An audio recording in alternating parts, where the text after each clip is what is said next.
y provincial, nacional e internacional, que es directora del Instituto de Investigaciones, digamos, de su Instituto de Respiración, de Respiratorio de Tucumán, y también es presidenta de la Fundación de GANOA, que es un grupo de asma NOA, y es vicepresidenta del área de asma de la LAT. Entonces, lo que le vamos a dar, digamos, una bienvenida a Ana. Muchas gracias, Ana, por estar presente y por aceptar esta invitación a lo que es esta capacitación en enfermedades obstructivas. Y nos hace muy bien que estés vos acá y que seas el referente para nosotros en asma. Gracias, Dieguito. Gracias a ustedes por estar, por escucharnos en este tema que siempre nos apasiona, que es el asma. No sé, Dieguito, vos decime si se ve la Ahí se está viendo. pantalla. Sí, está bien. Bueno, buenas noches a todos, muchas gracias por estar. Y bueno, como siempre, muchos de ustedes ya me deben conocer que soy una apasionada del tema de asma. ¿Y por qué asma? Porque es una de las enfermedades más prevalentes, de las enfermedades respiratorias crónicas. Es la enfermedad dentro de todas las enfermedades crónicas, la más prevalente en el mundo. Ustedes ven que más de 300 millones de personas tienen asma. En la Argentina aproximadamente se estima que 4 millones de personas tienen asma y ustedes fíjense la cantidad de gente que tiene asma. Un 10% en adultos, un 13% en niños y estimamos que en el NOA podemos tener 500.000 personas con asma. Esto realmente es un tema muy complejo, de mucha prevalencia, que muchas personas padecen esta enfermedad y lo más grave es que la mitad de estas personas que tienen asma no saben que tienen asma. Eso es lo más grave de todo, porque hay un subdiagnóstico muy importante. Entonces, en esta charla, más que nada, yo lo que les quiero mostrar es cómo tienen que hacer ustedes desde sus lugares de trabajo para hacer diagnóstico efectivo de asma y cómo lo van a tratar estos pacientes con asma. Y ven que la mortalidad en asma está incrementándose en el mundo, a diferencia de ir disminuyendo como enfermedades cardiovasculares, como diabetes, otros tipos de patologías crónicas que están disminuyendo, el asma se está incrementando. Y encima con una desigualdad de género, porque se está incrementando a expensas de mujeres que se mueren más que los hombres. Entonces vamos a hacer una revisión. ¿Qué es lo que hacemos nosotros en el consultorio? Y ustedes ahí con los ojitos como mirando adentro del consultorio cuando nos llega un paciente con asma. Entonces, ¿qué hacemos? Primero lo interrogamos al paciente, ¿verdad? Entonces le preguntamos los síntomas. Si el paciente nos dice que tiene tos persistente, sensación de falta de aire, opresión en el pecho, silbidos al respirar, que tiene todos esos síntomas están desencadenados, por ejemplo, por cambios de clima, el ejercicio físico, olores fuertes, infecciones, a eso se le llaman los desencadenantes, y le empezamos a preguntar antecedentes. ¿Tiene antecedentes de asma en la infancia? La mayoría de los pacientes con asma tienen antecedentes de asma en la infancia o antecedentes de otras alergias, ya sea rinitis alérgica o dermatitis atópicas, lesiones en piel o antecedentes familiares. Algún familiar o un hermano, un tío o el padre o la madre suele haber tenido antecedentes de asma. Esas tres características son las que definen el diagnóstico de asma. El asma es una de las pocas enfermedades en la clínica médica que el diagnóstico se hace por la clínica. Ustedes fíjense solamente los síntomas, los desencadenantes y los antecedentes. Entonces, ¿qué hacemos una vez que lo tengo al frente a este paciente y yo ya estoy sospechando que este paciente tiene asma? Lo primero que voy a hacer, por supuesto, el examen físico. El examen físico, si está en una crisis, le puedo encontrar sibilancias, le puedo encontrar roncus, rales de secreciones, pero a veces si el paciente está en un periodo intercrisis, puede ser una ocultación normal. Eso no significa que no tenga asma. Le voy a pedir una espirometría, que ya vamos a ver para qué es su utilidad. Le pido la primera vez, trato de pedir una radiografía para hacer otros diagnósticos diferenciales de otras enfermedades y le hago una extracción de sangre para tener un hemograma y dentro del hemograma un valor que se llama el recuento de eosinófilos, que vamos a ver por qué le tenemos que pedir, aunque sea la primera vez que lo vemos al paciente. Muy bien, le mando a hacer todo esto al paciente y le digo, usted tiene asma. Entonces, ¿qué hacemos habitualmente? Le hacemos la receta, vaya, compre esta medicación o vaya a la farmacia del hospital, le damos estos aerosoles y el paciente llega a la casa y pone esta cara. ¿Por qué pone esta cara? Pues nadie le explicó cómo se tiene que usar la medicación. Entonces, seguramente ustedes también tienen esa cara, ¿no? Me están mirando así. Entonces, es muy importante que cuando yo le digo, usted tiene asma, ahí recién empieza la película del paciente. Antes de decirle usted tiene asma, tenemos que considerar que el asma es inflamación de los bronquios. ¿Qué significa inflamación de los bronquios? Que estos bronquios están inflamados adentro. Fíjense esta imagen, que el árbol bronquial es como un arbolito que se va ramificando y es el sistema de conducción del aire. Es por donde el aire llega a los pulmones y sale de los pulmones. El asma es solamente un compromiso de esta vía de conducción de los bronquios, no tiene un compromiso pulmonar como tiene el EPOC. Es solamente una inflamación de los bronquios. Si es inflamación, ¿yo con qué lo tengo que tratar al paciente? Con antiinflamatorios. Y los antiinflamatorios de los bronquios son los corticoides inhalados.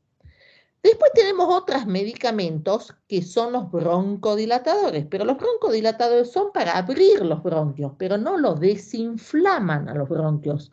Entonces, el tratamiento de base de mantenimiento de un paciente con asma tienen que ser los antiinflamatorios. Los broncodilatadores pueden ser de acción corta, que tienen 4 o 6 horas de rescate y lo usamos porque tienen un efecto corto, a los que le llamamos SABA, que después vamos a ver bien a qué nos referimos con esto, y los de acción larga que se llaman LABA.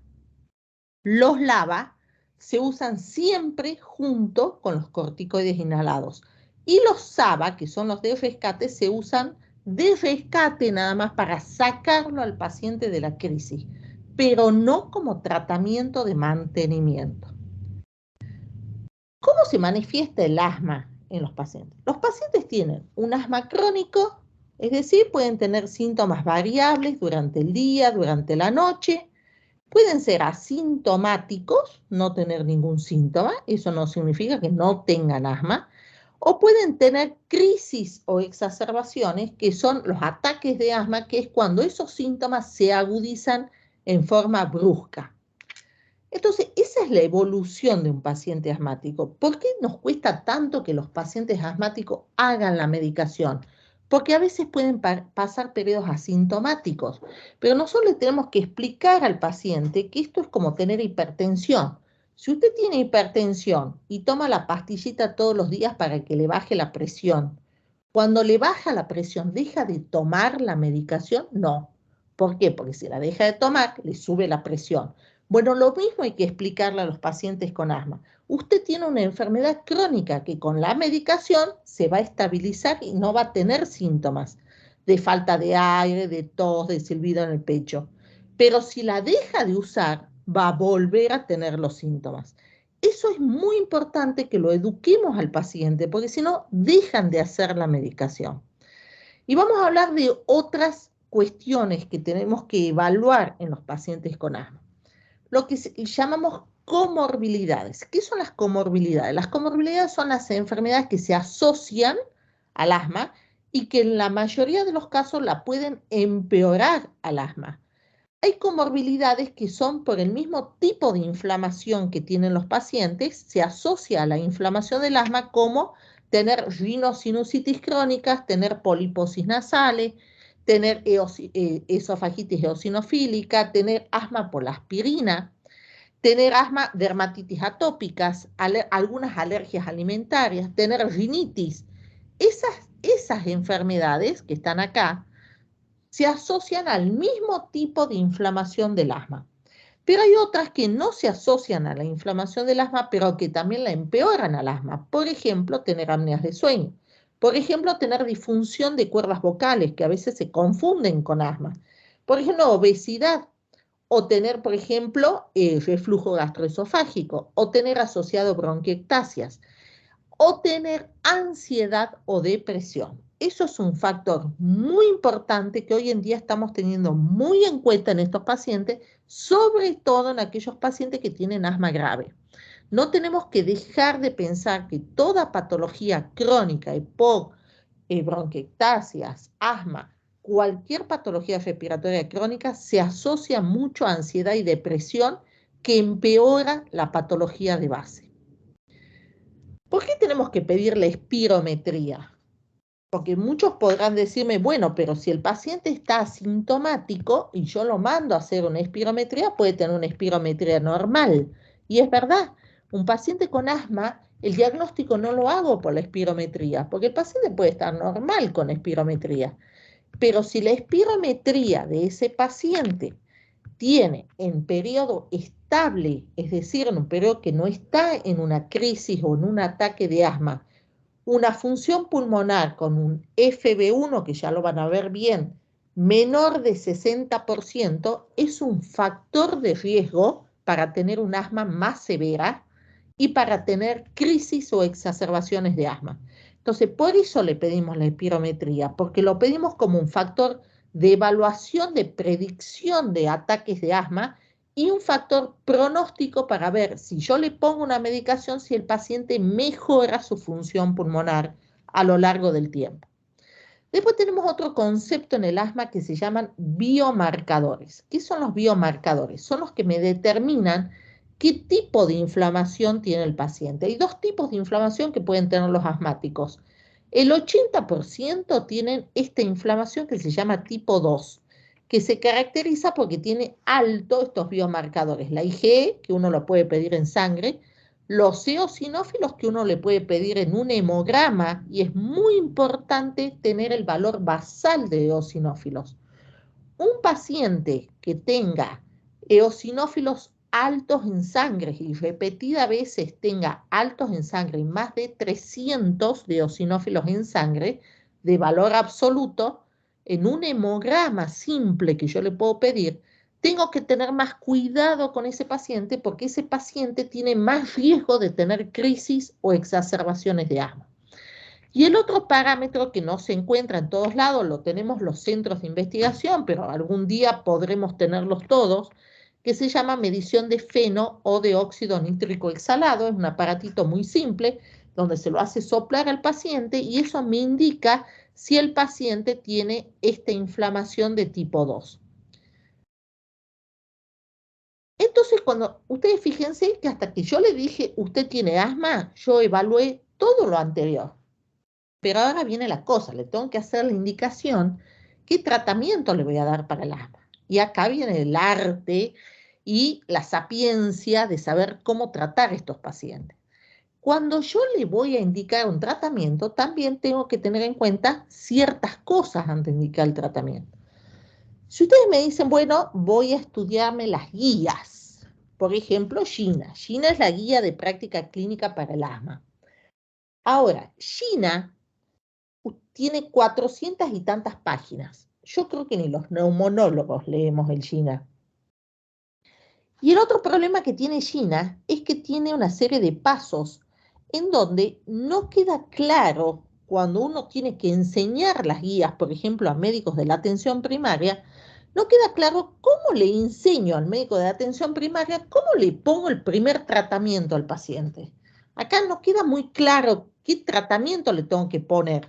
Lo que sí me dice Gina es que si yo ya estoy con una dosis baja, por ejemplo, de mantenimiento de corticoides formoterol, que es una asociación, yo, si el paciente está estable acá en esta dosis, lo dejo con la misma dosis. Si el paciente está mal, le subo la dosis. Si el paciente está bien, supuestamente le tengo que bajar la dosis. Pero en la realidad esto no se aplica de esta forma. Entonces, esto de las guías en asma, actualmente estamos dándole una mirada muy crítica a las guías. Lo que sí tenemos que tener en cuenta que el uso de rescate siempre usando un rescate o la persona que está usando rescate en su medicación está mal. No tenemos que admitir que un paciente tenga que usar rescate. No se puede usar solamente rescate de tratamiento. ¿Qué es rescate? Usar salbutamol. A eso le llamamos el SABA.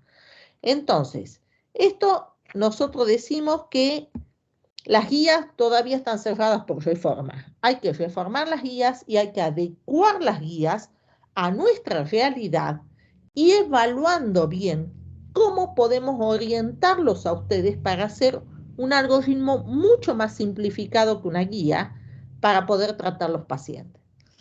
Entonces, desde GANOA, es el grupo donde está el doctor Abdala también, hemos diseñado una serie de estrategias para hacer más fácil el seguimiento y la visión de estos pacientes. Por ejemplo, lo primero que yo tengo que hacer, primero tengo que saber si es asma o no es asma.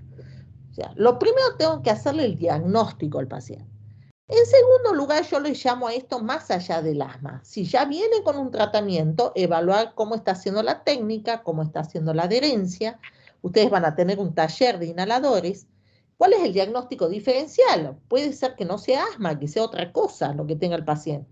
¿Cuáles son las comorbilidades que tiene ese paciente? Luego, a lo que yo llamo fenotipo, que es ver qué características clínicas tiene ese asma de ese paciente. Si puedo tener biomarcadores, en el caso de ustedes, por ejemplo, pedirle un hemograma para ver los eosinófilos, como les dije, a ver si están altos o bajos. ¿Qué otros métodos complementarios necesita ese paciente? Por ejemplo, yo estoy sospechando que necesita una tomografía porque tiene muchas infecciones aparte de su asma y tal vez estoy sospechando que tenga bronquiectasia o el paciente ha fumado y yo estoy sospechando que aparte de su asma puede tener un EPOC. Entonces le voy a pedir una tomografía. Entonces tengo que evaluar qué otros métodos complementarios necesita ese paciente.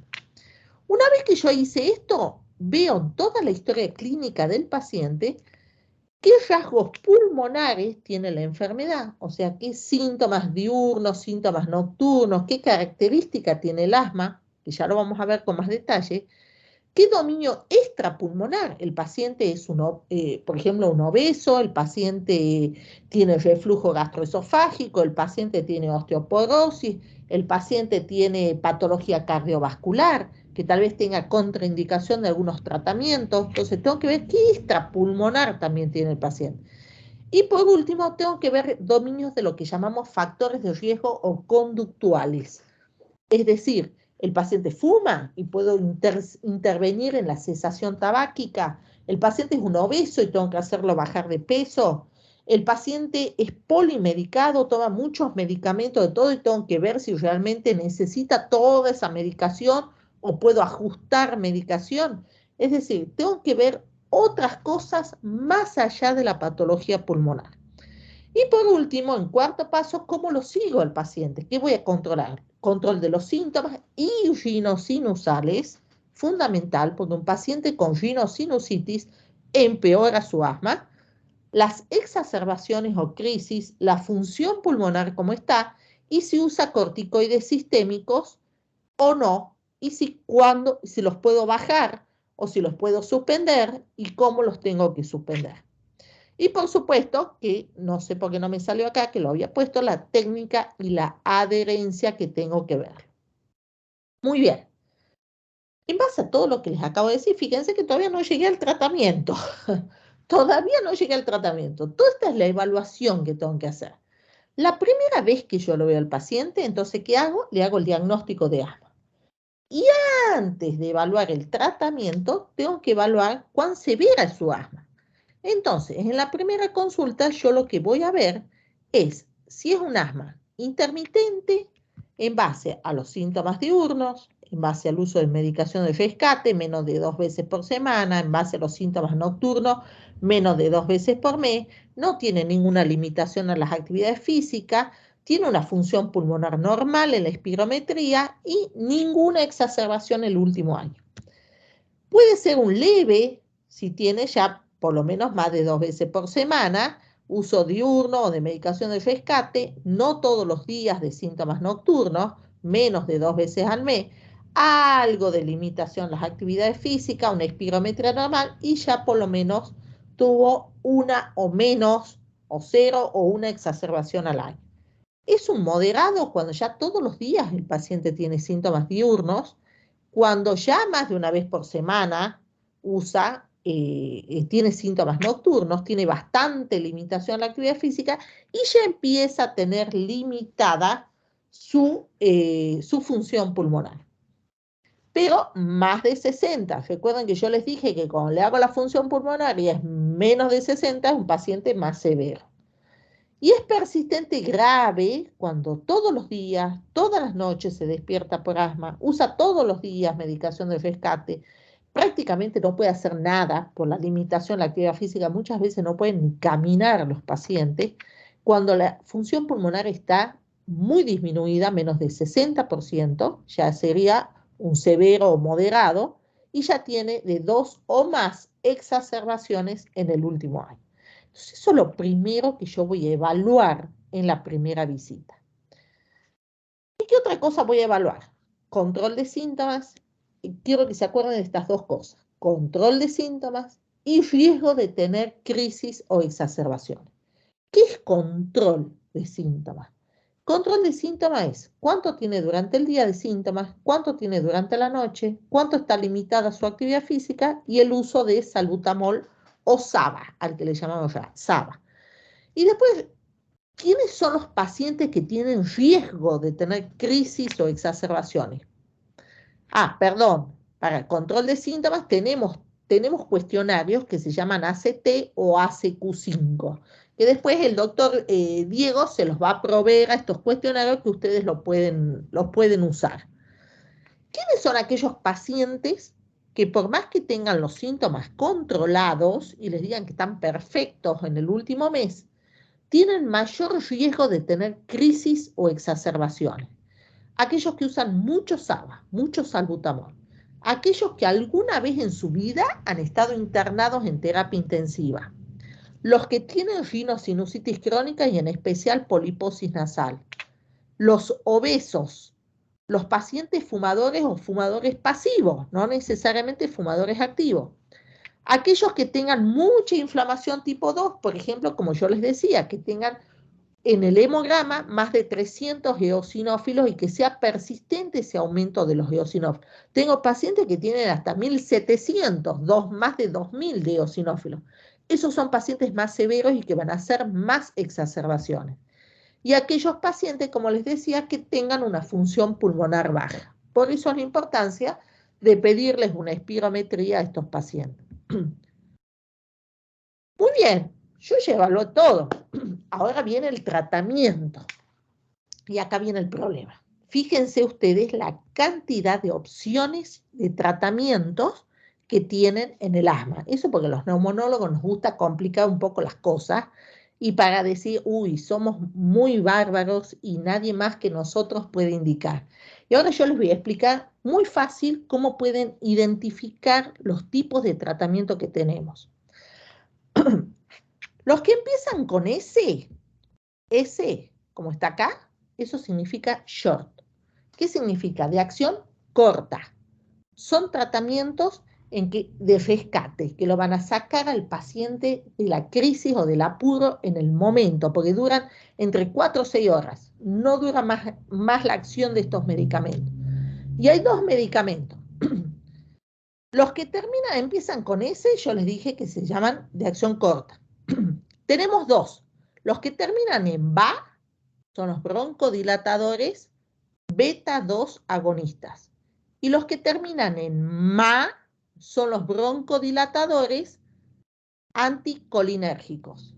Entonces, tenemos dos tipos de broncodilatadores. Los que se llaman beta 2 agonistas son los que terminan en BA.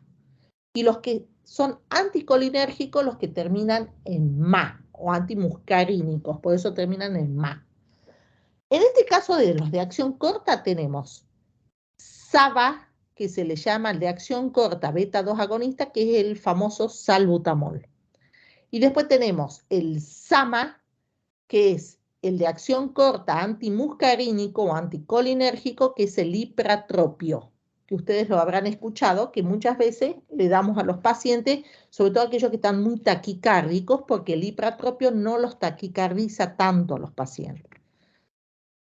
Después tenemos los que empiezan con L, los broncodilatadores que empiezan con L. Eso significa long, es decir, son los de larga duración. Y tenemos aquellos que tienen duración de 12 horas y aquellos que tienen duración 24 horas. Ya tenemos algunos que le damos una sola vez por día. Los que terminan en BA son beta-2 agonistas, o sea que le llamamos LABA a los beta-2 agonistas de larga duración, ya sea de 12 horas o de 24 horas. Y los que terminan en MA son los antimuscarínicos, LAMA, antimuscarínicos de larga duración, que tenemos de 12 horas y de 24 horas. La mayoría de los LAMAs que tenemos son de 24 horas de acción. Y después tenemos unas combinaciones en donde se juntan dos broncodilatadores, LABA, LAMA. Y eso lo van a escuchar mucho cuando Diego les enseñe EPOC, porque en EPOC podemos usar estos broncodilatadores de larga duración y es la primera rama de tratamiento, la primera opción de tratamiento en el EPOC. Pero en el asma no se puede usar broncodilatadores solos de los de larga duración. No se puede usar solos. Siempre tienen que estar combinados con el corticoide inhalado. ¿Por qué? Porque el asma es, tenemos que usar un tratamiento antiinflamatorio, porque el asma es inflamación de los bronquios. Por lo tanto, estos de larga duración broncodilatadores, prohibido usarlos solo en el asma, siempre combinados, como ven acá. El corticoide inhalado más LABA es la combinación que usamos en el asma, muchas veces como primera opción o como segunda opción, pero siempre corticoide inhalado. El corticoide inhalado, la mayoría de los medicamentos viene asociada a corticoide inhalado más LABA. Pero esa asociación, las más frecuentes van a ser budesonide formoterol. Budesonide es el corticoide, formoterol el LABA de 12 horas de acción. Fluticasona salmeterol, fluticasona es el corticoide, salmeterol es el LABA de 12 horas de acción. Y tenemos nuevos que se llaman fluticasona bilanterol, fluticasona el corticoide, bilanterol el LABA de 24 horas de acción, es decir, que se usa una sola vez por día. Pero después tenemos, hay pacientes asmáticos muy sintomáticos, muy reactivos, que necesitan una asociación de dos broncodilatadores. Pero como no le podemos dar sin el corticoide, usamos lo que se llama la triple terapia. La triple terapia es asociar corticoide más LABA más LAMA. Eso se llama triple terapia. Y ya hay medicamentos, lo puedo hacer combinado con dos dispositivos o puedo darle con un solo dispositivo que viene la triple asociación. Muy bien.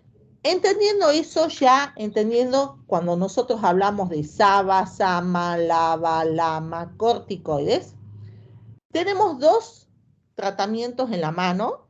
El principal tratamiento para el asma, como les dije, siempre corticoide inhalado. Eso se llama medicación controladora o de mantenimiento que el paciente tiene que hacer todos los días, ya sea solo con corticoide más LABA o con triple terapia, pero siempre el corticoide inhalado. Y de rescate o demanda tenemos el salbutamol, pero siempre y cuando el paciente esté con su medicación diaria de corticoide inhalado. ¿Hay algún medicamento que podemos usar en una sola medicación de mantenimiento y a su vez también de rescate? Sí, el budesonide formoterol. El budesonide, la combinación budesonide formoterol es la única que está aprobada para usarla de mantenimiento todos los días, pero también de rescate si el paciente lo necesita de rescate para no necesitar usar el salbutamol. Muy bien, ya evaluamos la severidad, ya le indicamos el tratamiento. ¿Qué hacemos después? En las siguientes visitas que nosotros lo vamos controlando al paciente. ¿Qué evaluamos? El control, evaluamos si tiene factor de riesgo para las exacerbaciones y le ajustamos el tratamiento. La siguiente visita evaluamos el control, los factores de riesgo y le ajustamos el tratamiento y así cada vez que venga el paciente. ¿Qué es el nivel de control? Ahora lo vamos a ver con más detalle, pero son esas 4 preguntas: síntomas durante el día, síntomas durante la noche, uso, limitación de la actividad física y uso de la medicación de rescate. Y los riesgos a futuro, que es lo que les nombré, si tiene alguna de esas causas de factor de riesgo para hacer crisis. Entonces, ¿cómo evalúo entonces el nivel de control? Esas 4 preguntas. Si no tiene ninguna, yo digo está bien controlado. Si tiene 1 o 2 positivas, yo digo está parcialmente controlado. Y si tiene 3 o 4, no está controlado. Y riesgo futuro de tener exacerbaciones, lo que ya les había dicho. Si está usando mucho salbutamol, si está usando corticoide sistémico todos los días o en pulsos, más de 2 pulsos o más de 3 pulsos al año. Si tiene otras comorbilidades, si por ejemplo el paciente está con trastornos psiquiátricos o ansiedad o depresión, si tiene una función pulmonar baja, si la inflamación es de tipo 2 y tiene los eosinófilos muy altos, si ha estado en terapia intensiva o intubado alguna vez en su vida, o si ha tenido más de 1 o 2 exacerbaciones el último año. Muy bien. Entonces, el sobreuso de rescatadores significa que el paciente está mal controlada su asma. ¿Por qué? Porque eso significa que si el paciente usó 3 o más caníster o dispositivos al año, va a tener muchísimo más riesgo de tener crisis o exacerbaciones. Por eso el paciente, más que preguntarle si usa todos los días, hay que preguntarle cuántos dispositivos usa al año, cuántos compra de salbutamol al año o cuántos retira de la farmacia. Fíjense que un paciente que use 12, o sea, uno por mes, ya tiene más riesgo de muerte. Es decir, que el uso, si un paciente está rescatándose mucho, ojo con ese paciente porque está mal controlado. Y puede tener riesgo de aumento de mortalidad. Entonces, ¿qué hago para iniciar el tratamiento? Veo la severidad. ¿Qué hago para el seguimiento? Veo el control y el riesgo de exacerbaciones. Y el intermitente y leve serían los pasos 1 y 2 que les dicen las guías de Gina. El moderado sería el paso 3 y el grave sería el paso 4 y 5 por aquel que quiera ponerse a leer las guías. Entonces, ¿cómo sigo? Lo veo. El paciente está bien controlado, está parcialmente controlado, está mal controlado. ¿Y qué otra cosa? No lo mando así nomás al paciente a la casa. Controlo. Usa bien el inhalador. Esa es la técnica de inhalación. Usa el inhalador, porque capaz que le doy el mejor inhalador posible, no lo usa. La adherencia al tratamiento. Estas 2 cosas son fundamentales para que el paciente esté bien educado y haga la medicación y ande bien. ¿Qué hacemos en las siguientes visitas? Lo mismo, ajusto el tratamiento, evalúo el control, los factores de riesgo. ¿Qué más hago? Evalúo si está bien controlado, parcialmente controlado, mal controlado. ¿Qué más hago? Evalúo la técnica de inhalación y la adherencia al tratamiento. Fíjense que siempre ya después va haciendo un círculo, que yo voy evaluando prácticamente lo mismo una vez que ya le puse el tratamiento al paciente. ¿Por qué evalúo el control? Porque la falta de control da pérdida de la calidad de vida, pérdida de la productividad, los chicos no van a la escuela, las personas no van a trabajar y el coste sanitario de tener el asma mal controlado es altísimo. Es el 75% del gasto del asma se da por tener mal controlado los pacientes. Y otro problema, tenemos que preguntar al paciente cuánto usa de corticoides sistémicos. Estos pacientes muchas veces van a la farmacia y solo se ponen una Dexa, o van a una guardia todos los fines de semana y les ponen una Dexa. Entonces, corticoide sistémico o corticodependencia no es solamente que el paciente use todos los días corticoides sistémicos, sino que es aquel paciente que hizo 3 pulsos, ya sea intramuscular o 3 días seguidos de corticoide bioral, va a tener más riesgo a futuro de tener cualquiera de estas causas de eventos adversos. 3 pulsos al año. Es decir, que tenemos que interrogarlo al paciente cuántas veces fue a una guardia, cuántas veces le pusieron corticoide, cuántas veces él tomó por su cuenta corticoide. Y me tengo que fijar en la historia clínica cuántas veces yo le indiqué corticoides al paciente. Entonces, fundamental que revisemos el uso de los corticoides y los pulsos de corticoide que se hace el paciente a lo largo del año. Volvamos a este cuadro.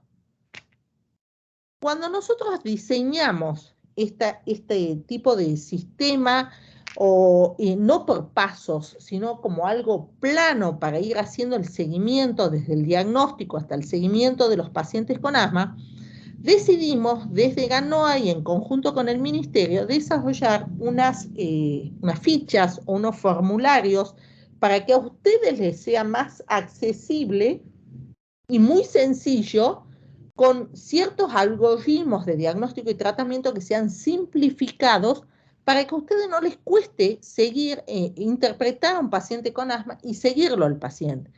Y tienen, que ustedes lo van a tener, lo tienen en la página del ministerio, les va a dar el doctor Abdala, y después los tienen también en unos códigos QR que también le va a dar el doctor Abdala, que en la página de GANOA se pueden bajar estos formularios, que son muy sencillos de hacer, en donde no solamente que tienen una serie de preguntas sencillas para contestar, sino que les saltan botones de alerta, tiene botones de alerta si el paciente, por ejemplo, usó mucho salbutamol, si el paciente está usando mucho corticoide sistémico, si el paciente fue mucho a la guardia, si el paciente tuvo muchas crisis en el último año. Entonces, como para que ustedes tengan una alerta de que ese paciente no es un paciente leve, es un paciente que hay que tenerlo más en cuenta. Y en base a eso desarrollamos unos formularios que los van a ayudar a ustedes para el diagnóstico, si tiene diagnóstico de asma, los síntomas, pedir una espirometría y poder simplificarles la vida a ustedes, de decir, si el paciente es leve es aquel que no toma todos los días, no tiene todos los días síntomas diurnos, no tiene todos los días síntomas nocturnos, no usa todos los días SABA, tiene menos de 2 exacerbaciones y uso de corticoide sistémico al año. Si es no, le pueden dar esto de tratamiento, y si es sí, le van a dar esto de tratamiento. Si es moderado y tiene estos síntomas, le pueden dar esto de tratamiento de inicio. Y si es severo, le pueden indicar esto de tratamiento de inicio. Acá está muy simplificado cómo le dan el tratamiento inicial. Y después el mismo formulario para ver cómo lo siguen al paciente. O sea, si el paciente tiene tales síntomas o siguen con el mismo tratamiento, si tienen la espirometría normal, pero si tiene tales otros síntomas, tienen. Si venía con un corticoide solo, le pueden subir a un corticoide más lava, o si venía con corticoide más lava, le pueden subir la dosis del corticoide, y les vamos indicando en forma muy simple con este algoritmo cómo tienen que hacer con el paciente. Y también les vamos a enseñar después qué tipo de pacientes, ojo, que tienen, tal vez sean pacientes más severos o más graves, que necesiten más alta complejidad y que ustedes tengan que derivarlos. Entonces, esta es la charla. Muchas gracias por escucharme y después cualquier pregunta la vamos a ver al final. Y la charla va a quedar grabada para que ustedes puedan tenerla, y por supuesto que cualquier pregunta o necesidad que tengan, les voy a dar mi mail. Muchas gracias. Muchas gracias, Anita. Muy, muy clara. Cada vez, digamos, la clase está más linda y más didáctica, y más agradable para que sea más, llegue a todos nosotros. La verdad que está muy linda la clase, te agradezco mucho. No sé si hay alguna pregunta, lo vayan haciendo en el chat. Yo voy a continuar, digamos, si quiere, digamos, con la charla. Vamos a ver crisis asmática. Si hay alguna pregunta, en el chat pueden ir haciendo y cualquier cosa, después al final evacuamos todas las dudas. ¿M?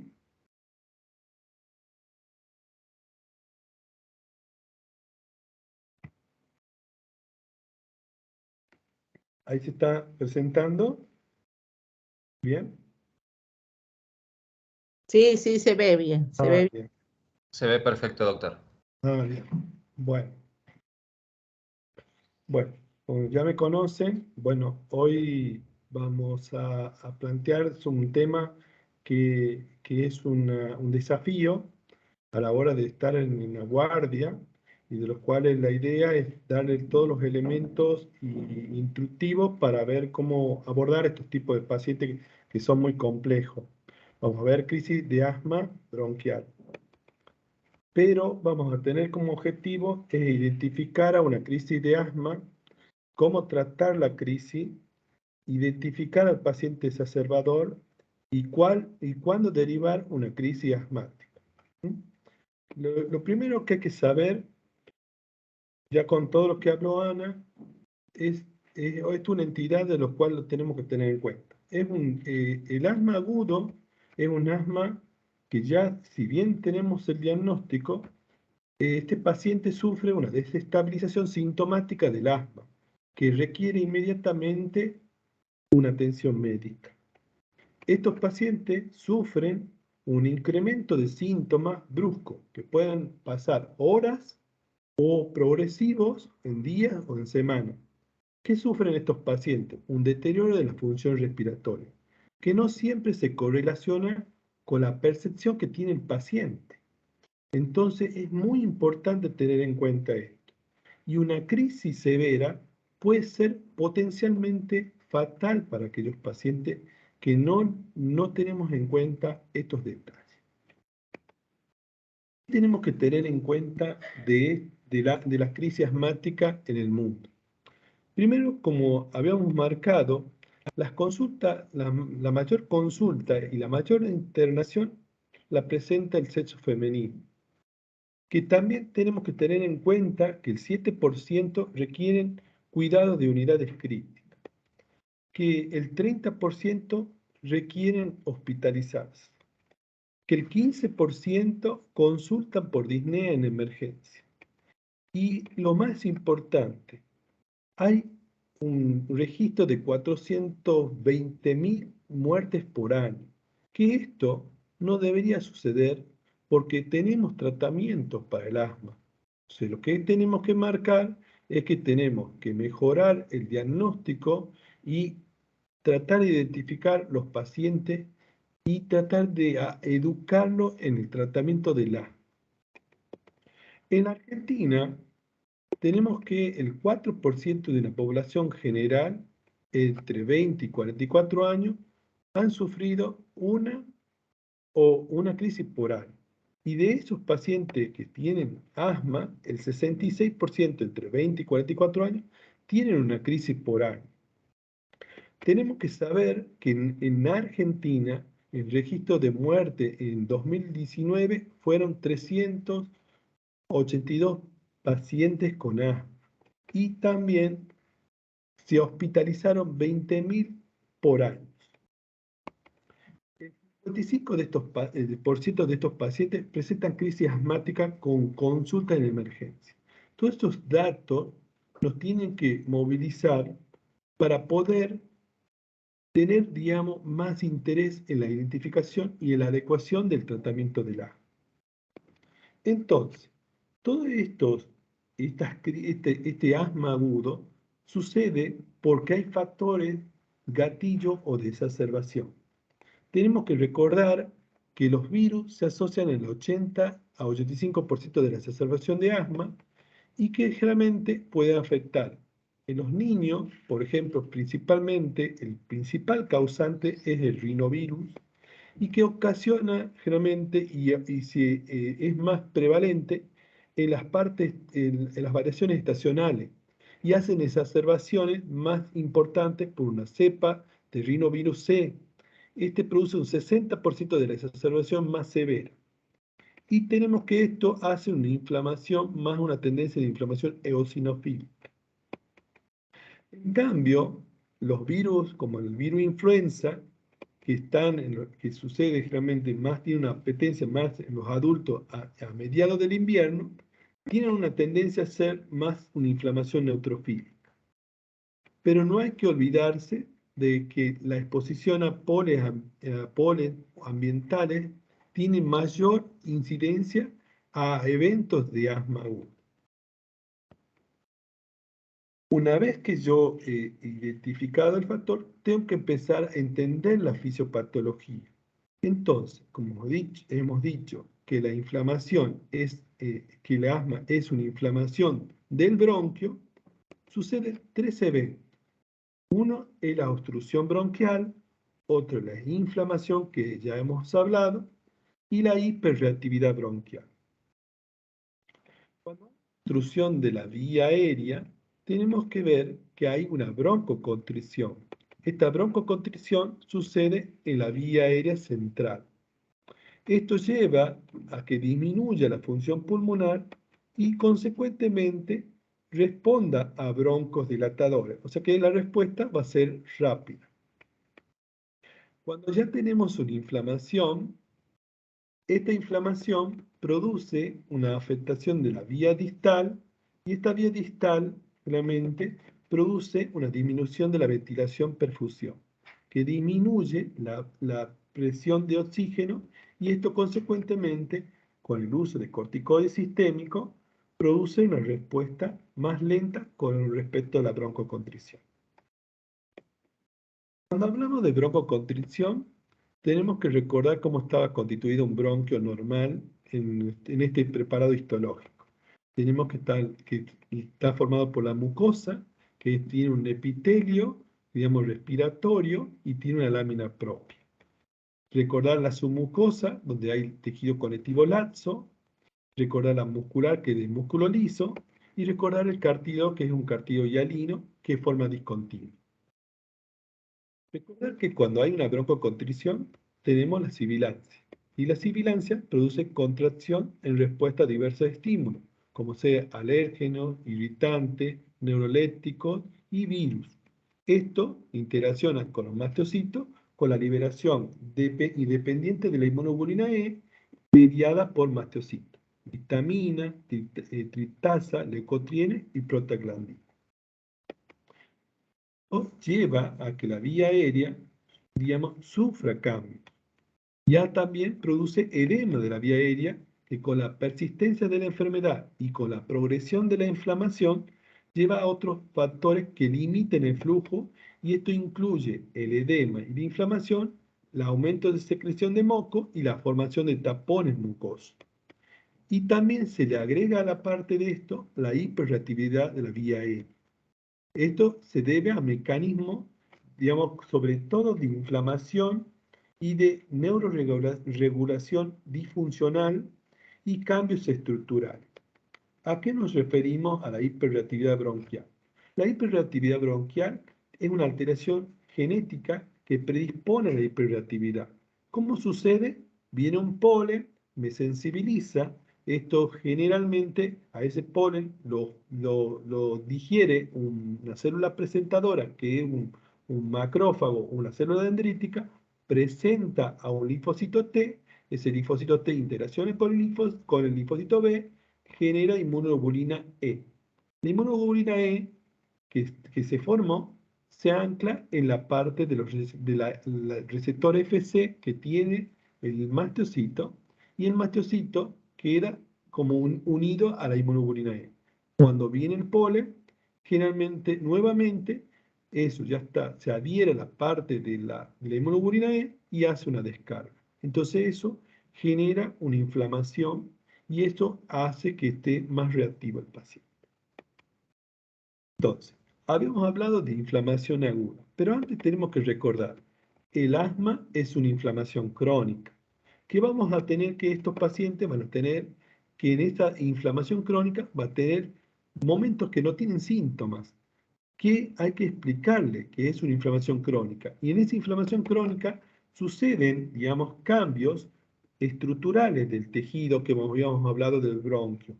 Pero por todos los factores gatillo suceden realmente reacciones, una inflamación aguda sobre su base crónica. Entonces eso obstruye más la vía aérea y eso es lo que es el asma agudo. Entonces, en la remodelación de la vía aérea, si yo no trato adecuadamente a estos pacientes, sufren un engrosamiento de esa pared bronquial.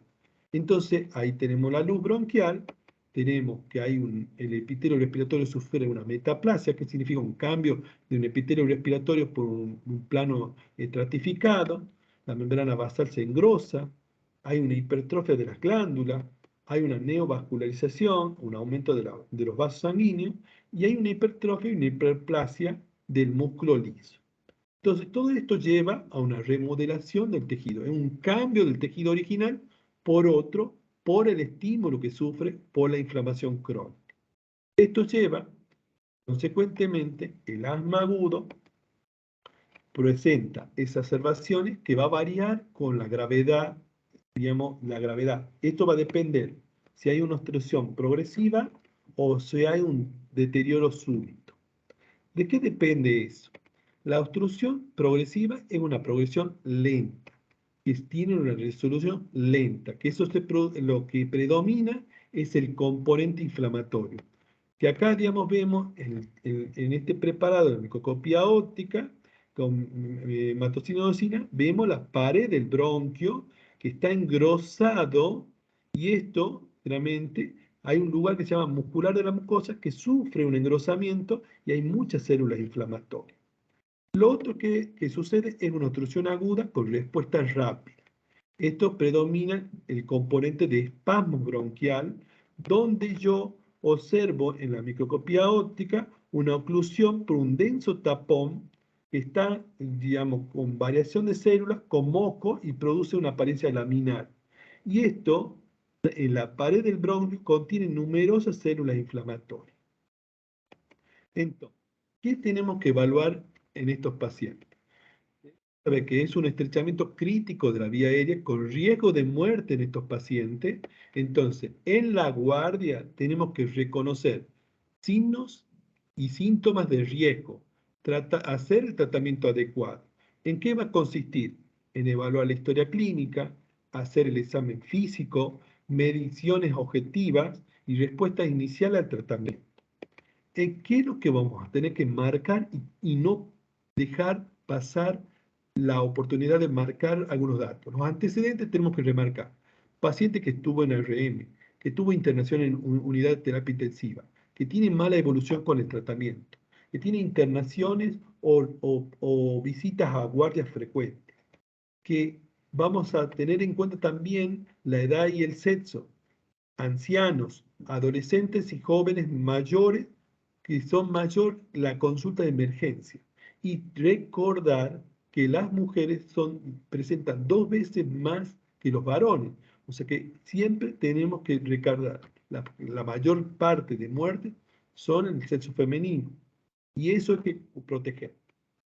Las socioeconómicas tenemos que ver el mal acceso a la atención y la medicación.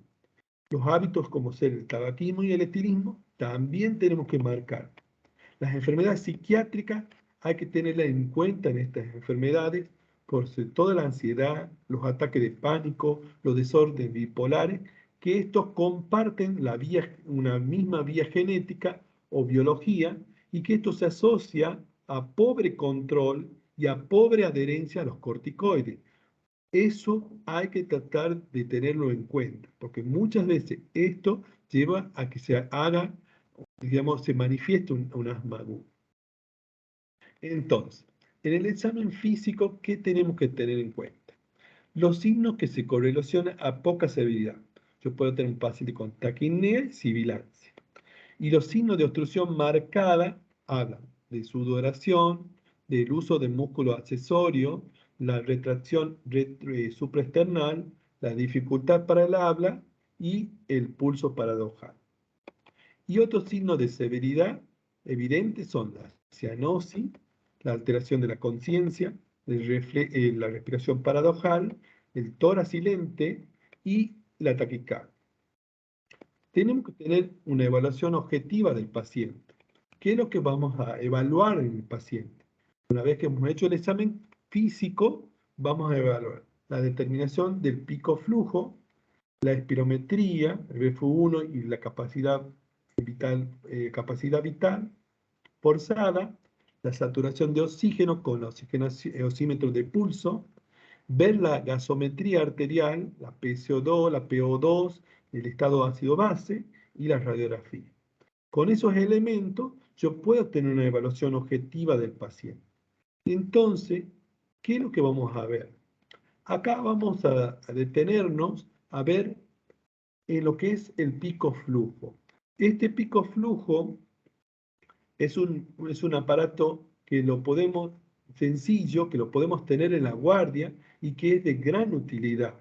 El pico flujo es un aparato que nos sirve para medir el volumen expiratorio del paciente en una crisis. Es más fácil que tener un espirómetro en una guardia. Entonces tiene una escala del 0 al 800 y que de acuerdo al volumen que puede, digamos, soplar el paciente, expirar el paciente, tengo un grado de severidad. Primero tengo que saber cómo tengo que hacer esto. El paciente tiene que estar en pie y tiene un indicador que lo llevo al 0. Ese indicador, digamos, lo bajo al 0 y le indico al paciente que inspire profundamente. Después lleve el pico flujo a la boca con los labios en la boquilla y que haga una expiración forzada de 1 a 2 segundos. Y esto va a marcar y va a correr ese indicador hacia un número. Ese número tengo que anotarlo y tengo que anotar los 3 mejores. Eso va a permitir que yo tenga una visión del paciente. Entonces yo puedo tener un predicho del paciente de un 80% en verde, que significa que está por arriba de 500 hasta 800. O un predicho de 50 a 79% del predicho de 250 a 450. O menor del 50 del predicho de 0 al 200. ¿Cómo saco este predicho? Primero, hay que saber que esto me está indicando, si el paciente sopla entre 0 y 200, que ya está en rojo. Si sopla entre 200 y 450, está en amarillo. Y si está de 450 para arriba, está en un verde. Pero, para sacar ese predicho, yo tengo que sacar, digamos, lo que sopló el paciente con unas tablas. Hay unas tablas que nos permiten interpretar los valores teóricos de los pacientes, en hombres, en mujeres y en niños, teniendo en cuenta la edad del paciente y la altura. Eso es lo que yo tengo que buscar en el paciente. Si un paciente tiene 20 años y mide 1,60 m, el predicho es 568 en un hombre. Y en una mujer, por ejemplo, de 20 años, que 1,45 m es 445. Ese es el 100%. Si soplan 200, va a ser X. Eso, hago una regla de 3 y saco el porcentaje que sacó. Y eso es lo que me está indicando para ese paciente qué tipo de obstrucción tiene de acuerdo al predicho. A eso nos marcamos con el PER. Eso me centré en esto en explicarle porque algunas veces esto es necesario tenerlo claro. ¿Bien? Bueno, ¿cuáles son los objetivos del tratamiento farmacológico en estos pacientes? Primero hay que revertir la crisis. ¿Y en qué se basa eso? En aliviar la obstrucción bronquial, disminuir la inflamación bronquial, mantener una saturación de oxígeno adecuada y prevenir las recaídas. Esos son los 4 objetivos fundamentales del tratamiento. ¿Y qué va a consistir el tratamiento médico? Primero, los broncodilatadores. Segundo, los corticoides. Y también el oxígeno. De allí vamos a ver cómo repasamos, digamos, los broncodilatadores. Algo ya habló Ana sobre los broncodilatadores de los beta-adrenérgicos de acción corta, que son los SABA, el más conocido, el salbutamol, que viene en aerosol y en solución.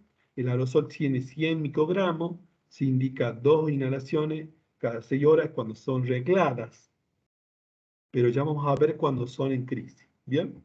Esto ya lo es habitual. Y en solución, 10 gotas equivalen a 200 microgramos, se puede dar de 10 a 20 gotas diluida en 2,5 de solución fisiológica cada 6 horas. Esto es lo reglado. Y el formoterol tiene igual indicaciones. Los efectos adversos, recordar temblor, taquicardia, las palpitaciones, los calambres y tener en cuenta el riesgo de hipopotasemia. Pero hay que tener en cuenta las contraindicaciones y las precauciones que tenemos que tener. Paciente a hipersensibilidad a este principio activo y no debe usarse cuando hay amenaza de aborto durante el primer y segundo trimestre de embarazo. Usar con precaución en aquellos pacientes con enfermedades cardiovasculares, con arritmia, hipertensión, enfermedades coronarias, enfermedades convulsivas, hipertiroidismo, diabetes. Es importante tener en cuenta eso. Tanto los broncodilatadores antimuscarínicos de acción corta, que son los SAMA, el más conocido, el hipatropio, es en aerosol y en solución. El aerosol viene de 200 microgramos y se lo indica de 1 a 2 inhalaciones cada 6 horas. Y en solución viene, digamos, indicamos de 10 gotas, equivalen a 125 microgramos, y la dosis demandada es de 10 a 20 gotas en 2,5 de solución fisiológica cada 6 horas. ¿Qué efectos hace? Sequedad bucal, efectos gastrointestinales, visión borrosa, retención urinaria, que son realmente poco frecuentes. Y está en contraindicado en aquellos pacientes que hay que preguntarle si tienen glaucoma en ángulo abierto, ángulo estrecho, si hay hipertrofia benigna de próstata o obstrucción vesical que no estén tratados. Y los corticoides, como habíamos hablado antes, tienen, ya sea por vía sistémica, vía oral, endovenosa o intramuscular, comienzan su acción a las 4 a 6 horas. Si yo tengo un paciente en este gráfico, podemos ver, si dividimos lo que es la izquierda, vemos un paciente sin tratamiento antiinflamatorio, las células inflamatorias intensamente aumentadas en número y el músculo liso contraído. Si usamos corticoides como tratamiento antiinflamatorio, la capa productora de moco está y también está menos inflamada y el músculo liso está relajado. Esto acelera la resolución de las crisis y previene las recaídas. Es importante esto.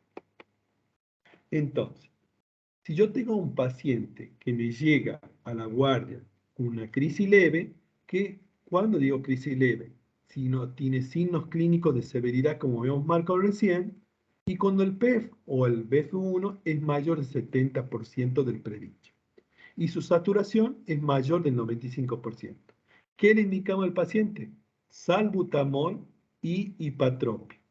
En las crisis se usa diferente que el reglado. Puede usar de 4 a 10 pas cada 20 minutos, siempre con aerocap. Y también indicamos la meprednisona o la prednisona de 40 a 50 miligramos por vía oral. ¿Qué recomendación alternativa? Si ustedes usan la nebulización con oxígeno para administrar el broncodilatador, no es de la primera elección, pero lo pueden usar. Pueden usar salbutamol 20 gotas más y hipatropio 40 gotas cada 20 minutos. Eso en crisis leve. En crisis moderada, cuando ya hay sibilancias marcadas, hay disnea, taquipnea y el PEF o el BF1 es de 40 a 69%, o el paciente satura 90 a 95%, indico salbutamol y hipatropio, como habíamos marcado recién, cada 20 minutos, siempre con aerocámara, agregamos hidrocortisona en 200 miligramos endovenoso y también meprednisona o prednisona de 40 o 50 miligramos. Y hay que recordar que hay que mantener la saturación de oxígeno mayor del 92%. Recomendar claramente la alternativa, toda lo que es nebulización, pero recordar que no es la primera elección. Se puede indicar 20 gotas y hipatropio de 40 gotas cada 20 minutos si no tenemos el aerosol. Y en tratamiento de crisis graves, vamos a tener pacientes con una línea severa. Las palabras, cuando hable el paciente, vamos a ver que está entrecortada. Su frecuencia cardíaca es mayor de 30 por minuto, la frecuencia cardíaca mayor de 120 por minuto, y el PEF y el BEF1 es menor del 40%, y su saturación es menor del 90%. Indicamos lo mismo que hemos indicado que en el leve, que el salbutamol como un lipatropio de 4 a 10 PAF cada 20 minutos, siempre con aerocámara. Indicamos la hidrocortisona 200 miligramos endovenoso, mantenemos la saturación mayor de 92% y podemos agregar budesonide 4 PAF cada 15 minutos, siempre con aerocámara. Y también acá podemos agregar una medicación como el sulfato de magnesio, 2 gramos endovenosa en 20 minutos. Y eso hay que tener cuidado. Eso es el agravo. En cuanto al paciente, en la evaluación inicial, tenemos que recordar el beta-2 inhalado o la nebulización de rescate cada 15 minutos o 10 minutos, 20 minutos. Siempre el oxígeno con la saturación mayor de 90. Y los corticoides sistémicos si no hay respuesta inmediata, si no, o toma más grave. Lo que tenemos que tener en claro acá, repetir la evaluación. Si hay un episodio moderado y hay una buena respuesta, planificar el alta. Si el episodio moderado da una respuesta inadecuada en 1 a 2 horas, internamos al paciente. Si mejora, le planteamos el alta. Si hay un episodio grave y la respuesta digamos, es mala en la primera hora, planificar en UTI. Si estos pacientes yo los interné, ya sea moderado o severo, no mejora, hay que plantear la terapia intensiva. El seguimiento en guardia sería lo siguiente. ¿Cómo hacemos el seguimiento en guardia? Porque yo tengo que tener algo que a ustedes les sea más fácil. En el momento cero, basal, nos llega un paciente con una saturación mayor de 90, con BF1, PEF mayor de 70, sin signo de severidad que habíamos marcado, se ajusta la medicación y se plantea el alta. Si la saturación es menor de 90 y el BF1 o el PEF es menor de 70 o con signo de severidad, planteo esteroide sistémico, beta-2, hipatropio, 4 PAS cada 20 minutos y oxígeno. Se evalúa a ese paciente a las 2 horas. A las 2 horas, si ese paciente mejora la saturación mayor de 90, o el BF1, el PEF, es mayor de 60, y sin signo de severidad, planteo el alta. Si ese paciente a las 2 horas no mejora, o el BF1 es menor de 60, y tiene signo de severidad, evalúo un goteo de aminofilina. Y beta-2 y bromohipatropio, 4 disparos por cada hora. A ese paciente lo evalúo a las 6 horas. Si esa saturación se mejora del 90%, el BF1 es mayor de 60, sin signo de severidad, planteo el alta. Si esa saturación sigue menor de 90, el BF1 y el PEF es menor de 60, sin signo de severidad, planteo su internación. Entonces, esto es un algoritmo que me permite en la guardia tener un control más estricto de cómo actuar en cada caso de un paciente con crisis de asma. ¿Qué pasa en la emergencia y en la UTI? Acá hay unos datos muy importantes, que hay unos resultados de una encuesta médica en servicio de emergencia y que dice que el 82% se maneja según las guías. Pero, ¿qué hacen? O sea, una cosa es lo que dicen y una cosa es lo que hacen. Cuando vamos a ver, el 50% no usan PEF, el 45% no usan hipatropio, el 35% no usa SABA si la frecuencia es mayor de 120 latidos por minuto, y el 15% usan ansiolítico sublingual. Entonces eso hace que algunas veces perjudiquen la acción, digamos, de un paciente que está inminentemente grave. Entonces, un paciente que tiene, ¿qué tratamiento tenemos que plantear cuando ya tiene un paciente con crisis de riesgo de vida?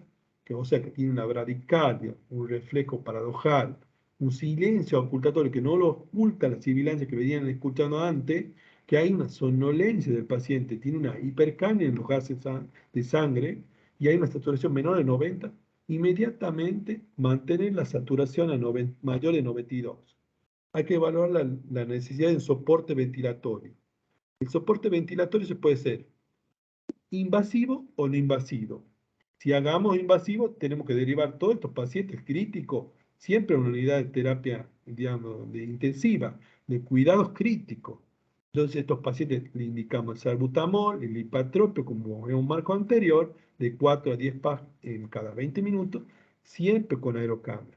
Recordar la hidrocortisona, 200 miligramos endovenosa, el sonido de 4 pas cada 15 minutos, siempre con aerocámara, y el sulfato de magnesio con 2 gramos en vía endovenosa en 20 minutos. Hay que evaluar a este paciente minuciosamente para que este paciente no sufra, digamos, riesgo de muerte. Entonces, los criterios de internación van a ser, si yo lo derivo a una sala de internación, ¿cuándo? Cuando hay mala respuesta al tratamiento, cuando el PEF o el BF1 es menor de 60, cuando la saturación es menor de 90 o 92 y continúa con signos clínicos de obstrucción. La alta posibilidad de recaída sucede cuando hay un inadecuado acceso a la medicación o cuidados médicos y consultas recurrentes en los últimos 15 días. Y cuando el BF1 es menor de 50 a pesar del tratamiento crónico. ¿Cuáles son las complicaciones de estos pacientes? El neumotórax y la neumonía. Y es por eso que hay que tener en cuenta estos 3 ítems anteriores que hemos nombrado.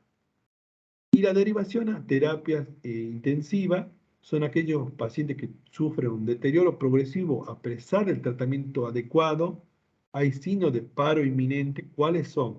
La somnolencia, la confusión, la respiración paradojal, el silencio ocultatorio, la bradicardia, la hipotensión. ¿Y cuáles son indicaciones de asistencia respiratoria mecánica?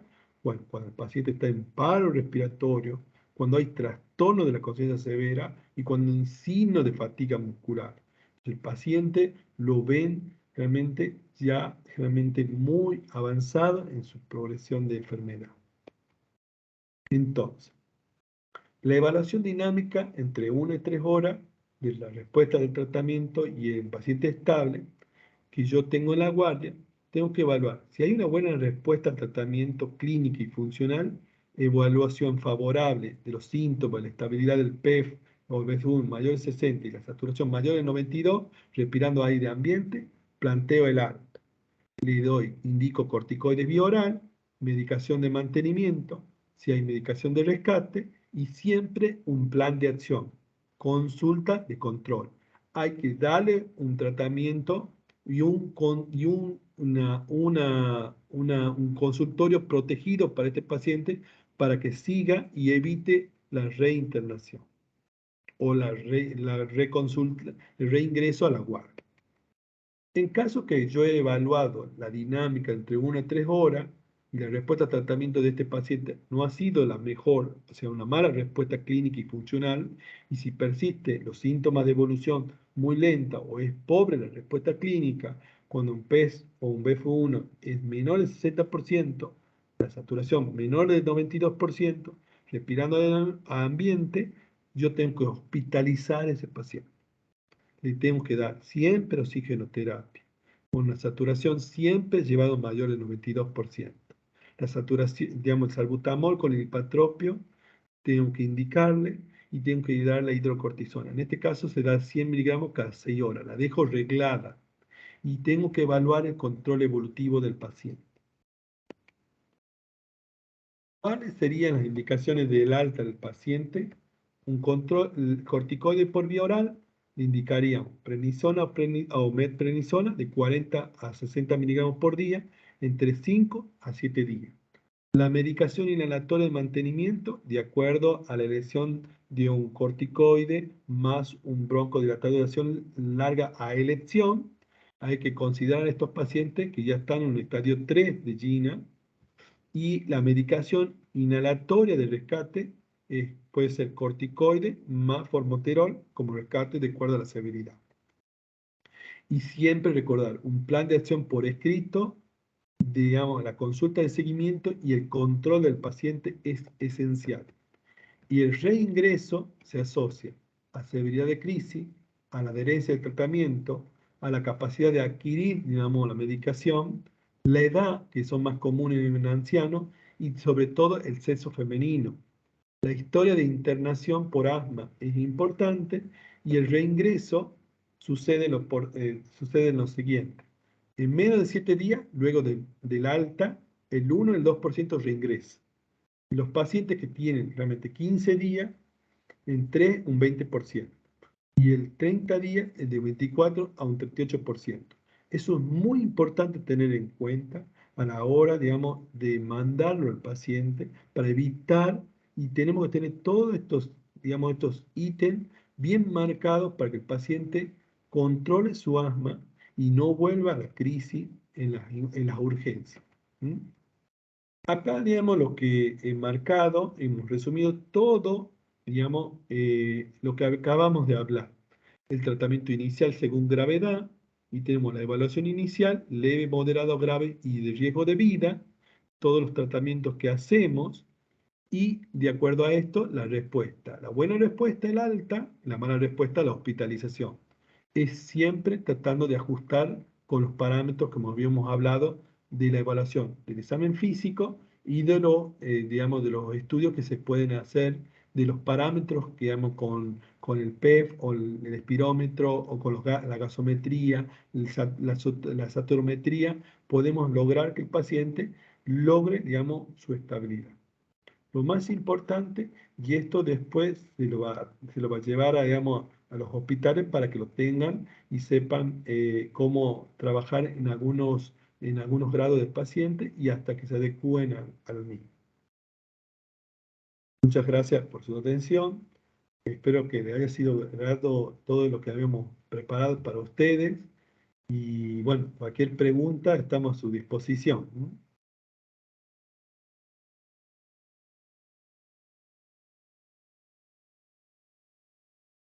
A ver, hola. No sé si hay preguntas, pero creo que lo que tiene que quedar de mensaje es que la mejor prevención de la crisis es que no ocurra. Y para que no ocurra, tenemos que tratar y empezar a tratar mejor a estos pacientes y que cada vez que se vayan de una consulta, se vayan con tratamiento con corticoides inhalados. Hay una mano levantada, no sé si querés poner el ¿Quieren micrófono. prender los micrófonos para que puedan, digamos, moverlo? Sí. Y las cámaras, si quieren. Doctor, en el chat dejaron una pregunta. Hay 3 preguntas en el chat. Una dice, en el inicio del tratamiento, ¿con qué corticoide inhalado se inicia? Ustedes pueden iniciar con cualquier corticoide inhalado. Los 2 corticoides inhalados que tenemos son budesonide y fluticasona, que pueden estar solos o pueden estar asociados con un LABA, ¿sí? Budesonide siempre se asocia con formoterol y fluticasona siempre se asocia con salmeterol o bilanterol si es de 24 horas. Lo más comúnmente que encontramos es budesonide formoterol y fluticasona salmeterol. La mayoría de los pacientes que ingresan o que vienen por primera vez a las consultas no son pacientes leves. La mayoría de estos pacientes son moderados o severos. Entonces yo creo que todo paciente de inicio se tendría que ir con un corticoide más LABA de inicio y después a lo largo de los seguimientos que se hace el primero cada 3 meses, después si el paciente está bien a los 6 meses, recién empezar a ajustar la dosis de la medicación. Pero una dosis moderada de corticoide inhalado más un LABA de inicio se debería hacer el tratamiento inicial para todo paciente que consulta. Porque si un paciente consulta es porque o tuvo una crisis o porque tiene exacerbación o porque está asintomático. Entonces, no va a consultar el paciente que está controlado o que no tuvo ninguna exacerbación o que no está con crisis. No son esos pacientes los que van a la consulta. Así que creo que esa sería la medicación de base. Es verdad que muchos van a decir, sí, pero lo único que tengo en la atención primaria, en el CAPS o en el hospital es budesonide, solo, sin marcas, sin nada, que no sabemos ni cuál es el efecto que tienen.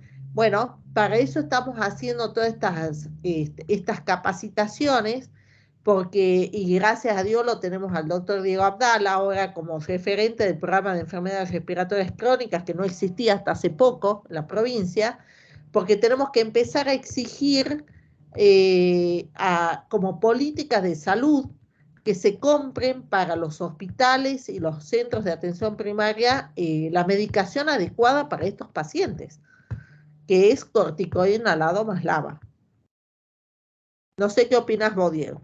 Sí, el tema es que una vez que nosotros estamos, digamos, transparentando el tratamiento, también se va a poder, digamos, ir viendo qué medicación exigir, porque estamos tratando de cambiar un poco la mentalidad de lo que era el asma.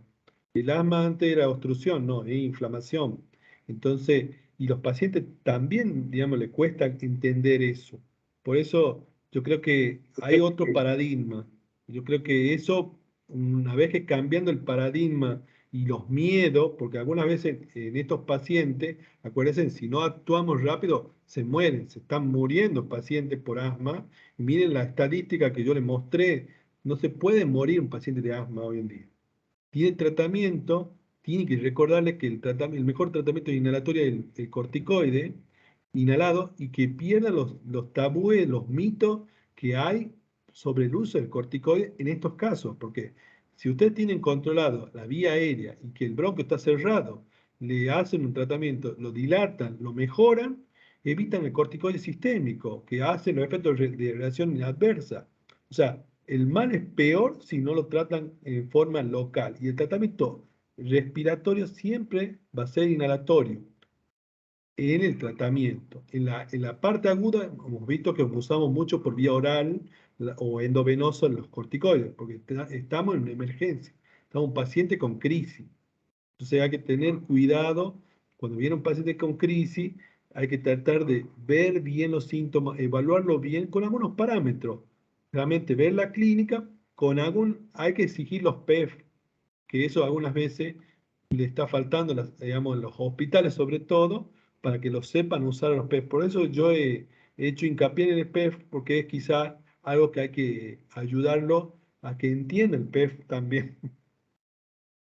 Entonces, por eso me hice esta diapo, porque muchas veces hablamos del predicho y no sabemos cómo usar. Lo más importante es hacer la regla de 3 y tener una regla más o menos que sea práctica.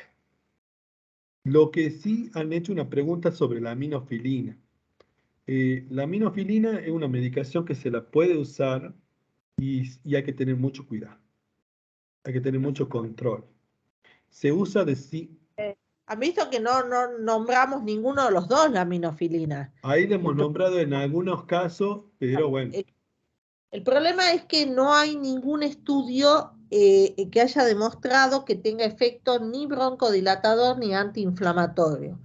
Los pocos estudios que han demostrado que puede tener algún efecto antiinflamatorio, la dosis que hay que dar de aminofilina es muy cercana a la dosis tóxica. Entonces, si yo diese aminofilina, tendría que hacer un dosaje de aminofilinemia diario del paciente para saber que realmente no está en dosis tóxica. Así que ante el riesgo-beneficio, se prefiere no darlo. Tenemos muchos otros tratamientos actualmente para dar en lugar de aminofilina. Bien. Sí, sí, en caso, digamos, las dosis son de 5 a 8 miligramos por kilo y eso se le infunde, pero ya no se está usando no tiene buen efecto. No sé si hay otra cosa, pero no las veo yo acá las preguntas. A ver, habían hecho el goteo, pero bueno, el goteo, digamos, ya lo vamos a sacar esa partecita.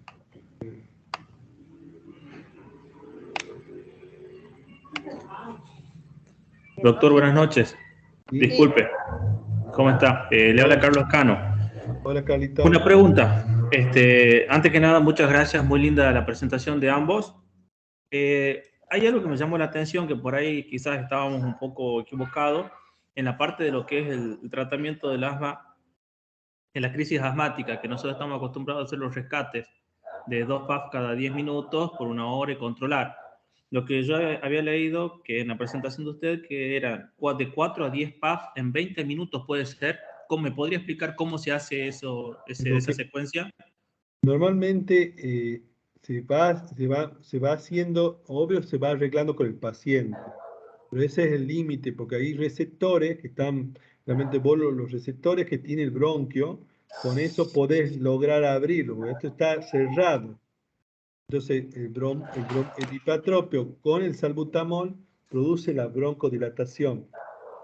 Sucede que los receptores algunas veces con esa dosis pueden intensificarse o abrirse más. Vos estás con un paciente con riesgo. Empezás con 4 y se puede llegar hasta 10. O sea, es un Perfecto. rango. Es lo que... Con un paciente que está muy agudo, se pueden hacer nebulizaciones continuas con salbutamol en forma continua durante 1 hora, esperando que el paciente responda. Más, en pacientes muy críticos que llevan a terapia intensiva, hasta se hacen inyecciones de adrenalina directa a través del tubo endotraqueal para ver si son pacientes con asma que se llama casi fatal, que hacen contracciones tan intensas que hay que llegar a intubarlo, y aún intubándolos logras ceder el broncoespasmo. O sea, estos son casos ya para terapia intensiva, pero sí se puede llegar a hacer realmente los humanos necesitamos la alimentación con 20 gotas de salbutamol en forma continua durante 1 hora hasta que logre respuesta. Y en 1 hora, por supuesto, agregando el corticoide sistémico, en ese caso, como dijo Diego. Lo que lo va a sacar rápido al paciente de espasmo inicial es el broncodilatador. Y lo ideal es combinar los 2 broncodilatadores, el SABA y el SAMA, ¿sí? El ipratropio y el salbutamol. Eso es lo ideal de combinación, pero no todos tenemos las guardias de las combinaciones, a veces hay salbutamol solo. Entonces, mientras le estás haciendo la nebulización continua en un paciente más severo, para poder sacar lo que es lo que lo saca primero de la crisis, se le va inyectando el corticoide. Porque el corticoide lo que hace, lo va desinflamando en forma tardía y es para evitar que haga una recaída el paciente. No es para abrirle el bronquio en el momento. El bronquio se abre con el broncodilatador. Pero es como yo les digo, siempre lo ideal en los pacientes que les consultan a la atención primaria o una guardia es que el paciente se vaya de la consulta con el corticoide inhalado. Que se vaya ya de la consulta hasta que, si ustedes después no lo quieren seguir viendo, que lo siga el neumonólogo o el alergista, pero ya que se vaya de la consulta con el corticoide inhalado. Con eso que ustedes logran que ese paciente no vuelva a la guardia. Eso es lo que hay que evitar, que el paciente no haga crisis. Y no va a hacer crisis si está bien medicado, con su medicación de mantenimiento. Es como las crisis hipertensivas. Ustedes, un paciente con hipertensión, yo estoy convencida que ustedes no lo mandan a la casa sin el antihipertensivo. No lo sacan de la crisis y lo mandan a la casa sin un antihipertensivo. Lo mismo tiene que pasar con el asma. No puede irse a la casa sin la medicación de mantenimiento de control, ¿sí? Así sea un budesonide. Si tienen budesonide, le dan budesonide, pero que se vaya con el corticoide inhalado. Muchas gracias, Doc. Ahora, otra preguntita. Ya que lo tengo acá, lo voy a aprovechar a los dos. Por ejemplo, cuando iniciamos con el tratamiento con la fluticasona y el salmeterol, ¿con qué dosis se debe iniciar? Porque tenemos 2 dosis, la de 125, 25 y la de 250, 25. ¿Cuál es la más aconsejable? vos tenés de la dosis 125, 25, tenés después el otro sistema de discos, tenés 250, 25 y el discus de 50, 50. Hay que tener cuidado porque la dosis de salmeterol de los discos del POC alta. La dosis de salmeterol, vos te tenés que guiar ahí por la dosis de salmeterol. La dosis de salmeterol máxima diaria que se puede dar es 100 microgramos. 100 microgramos. O sea que si vos tenés un dispositivo que se llaman mal llamados aerosoles, son los MDI, le llamamos, de dosis inhalatorias medidas, MDI. Si vos le haces de 250, 25, uno a la mañana, uno a la noche, ahí le estás dando 500 microgramos de fluticasona, que es la dosis media de fluticasona. Y le estás dando 50 de salmeterol. En un paciente más severo, vos le podés llegar a dar 2 a la mañana, 2 a la noche, y le estás dando 1000 microgramos de fluticasona, eso es una dosis máxima. Con 100 microgramos de salmeterol es la dosis máxima. Eso le damos a un paciente severo. Entonces, cuando vos tenés que iniciar un tratamiento, siempre conviene iniciar una dosis moderada. Sería 500 de fluticasona, 250 de, 50 de salmeterol. Esa es una dosis moderada, ¿sí? De corticoide inhalado. En el caso de budesonide, la dosis moderada es entre 400 y 800 de budesonide. Más de 800 de budesonide ya son dosis altas. ¿Sí? El formoterol, ahora, ¿cuál es la dosis máxima de formoterol? Y no importa, porque formoterol se vio que se puede dar mucha más dosis que salmeterol y no le va a provocar efectos adversos al paciente, ¿sí? Por eso, budesonide formoterol, que es 4,5 de formoterol lo que viene, hasta 10, 12 veces se puede hacer por día y no va a tener eventos adversos. Por eso es la única que se puede usar de mantenimiento y rescate. Porque vos le podés hacer hasta 12 disparos. Ahora, si un paciente que se está haciendo mucho rescate fuera de la dosis de mantenimiento, ya sea con formoterol, o ya sea con hipratropio, o ya sea con salbutamol, un paciente que está usando mucho rescate está mal controlado. No importa el rescate que esté usando, está mal controlado ese paciente. Entonces ustedes se tienen que fijar no solamente lo que usa de mantenimiento, sino que si está usando mucho rescate, no está bien controlado ese paciente. Algo está fallando en el paciente. Tendremos que ver. ¿Sigue fumando? ¿Está obeso? ¿Tiene otras comorbilidades como el reflujo? ¿Tiene otra causa? ¿Ansiedad o depresión? ¿Trastorno psiquiátrico? Fijémonos en eso. Trastorno psiquiátrico. Entonces, ¿tiene otra causa que lo esté descompensando su asma y que yo ya le estoy dando una dosis máxima y sigue mal el paciente? Entonces, fijémonos otras cosas fuera del asma. Tiene una disfunción de cuerdas vocales y en realidad yo lo trato como asma y no es asma. O tiene otra cosa, tiene bronquiectasia, tiene EPOC asociado, ¿sí? Entonces, un paciente, yo tengo que iniciar con una dosis moderada, como les digo, que es entre 250 y 500 de fluticasona día o 400, 800 de budesonide día. Y me fijo, después cuando lo vuelvo a ver, cuánto rescate está usando. No importa qué rescate use. ¿Cuánto rescate está usando? ¿Está usando mucho rescate? ¿Está usando casi todos los días rescate? Entonces está mal. El paciente tuvo una crisis. Está mal. Está mal controlado. Algo está pasando con el paciente. Bien, No sé si... muchísimas gracias. Sí, perfecto. Ahora, bueno, ya la última por mi parte, porque es una duda que tenía.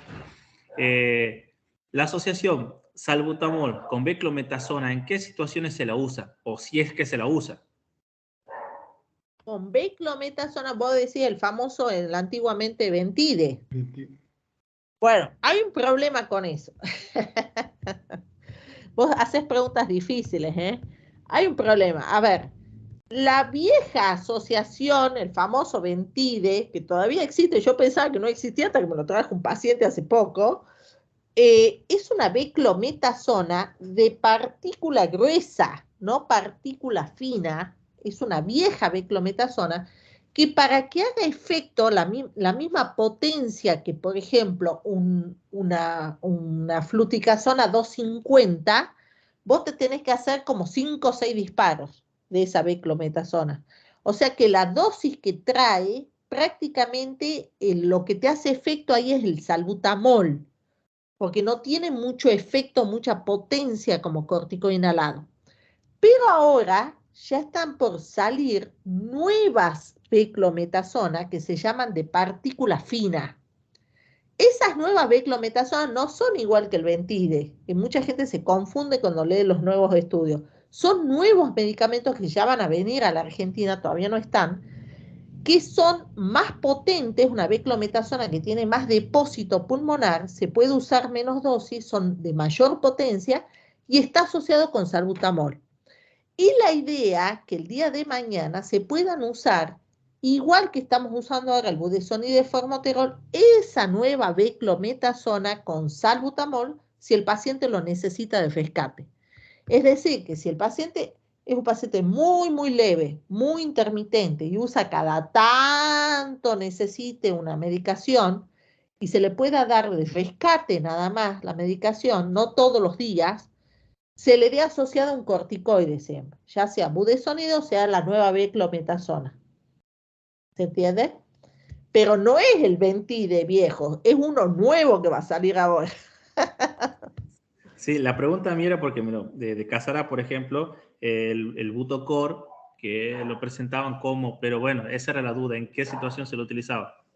No sirve para eso. No es esa beclometasona que yo te estoy diciendo. Bien, me imaginaba.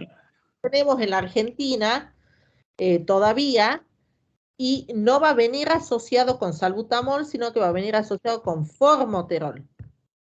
Es una beclometasona del laboratorio Chiesi, que es un laboratorio italiano. Nosotros hicimos los ensayos clínicos, pero no está en la Argentina y no tienen planeado venir a la Argentina. Y AstraZeneca probablemente en unos años, después que hicimos el estudio, terminó el año pasado, el estudio Mandala, que fue eso, usar esa nueva beclometasona con salbutamol de rescate, y se vio que los pacientes andaban muy bien usando eso con su medicación de mantenimiento, ya sea fluticasona, ya sea budesonide, ya sea cualquier cosa que estaban usando. Le dábamos eso para que usen de rescate y se vio que es mejor que se rescaten con un salbutamol más un corticoide que un salbutamol solo. ¿Por qué? Porque vos le estás dando una dosis mayor de corticoide, de antiinflamatorio. Entonces, aparentemente logras que el paciente no entre en una crisis. Bueno, muchísimas gracias. Por mí, nada de preguntas. Le agradezco por todo, ¿eh?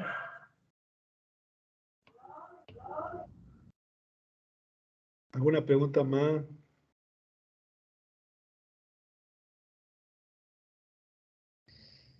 Bueno, yo creo que ya hablamos mucho. Sí. Bueno, bueno, si no hay ninguna pregunta, bueno, yo lo que quería agradecerte, Ana, por todo, por tu tiempo y por tu dedicación, y muchísimas gracias por ayudarnos todos a mejorar, digamos, sobre todo para abordar este tipo de enfermedades que hemos tenido descuidado por mucho tiempo. No por nosotros, sino porque ahora tenemos un programa y que el programa nos permita seguir ampliando esto y bueno, y pedir estos tipos de medicamentos, usarlos con nuestros pacientes y tratar de evitar que la pasen mal los pacientes. La pasan muy mal. Entonces, la idea es que ustedes en el interior puedan contener estos pacientes y que nosotros podamos ser, digamos, su ayuda, sus aliados para que podamos contenerlo a los pacientes que ustedes pueden contener, que son la mayoría, y derivarnos a los neumonólogos para en aquellos casos difíciles que no lo puedan mantener. Bueno, muchas Muchas gracias a Muchas ustedes, ¿no? gracias. Nos Nos estamos vemos, viendo. nos vemos la Chao. semana que viene, nosotros. Nos vemos. Un beso, gracias, Anita. Chao, Dieguito, nos Hasta vemos. luego.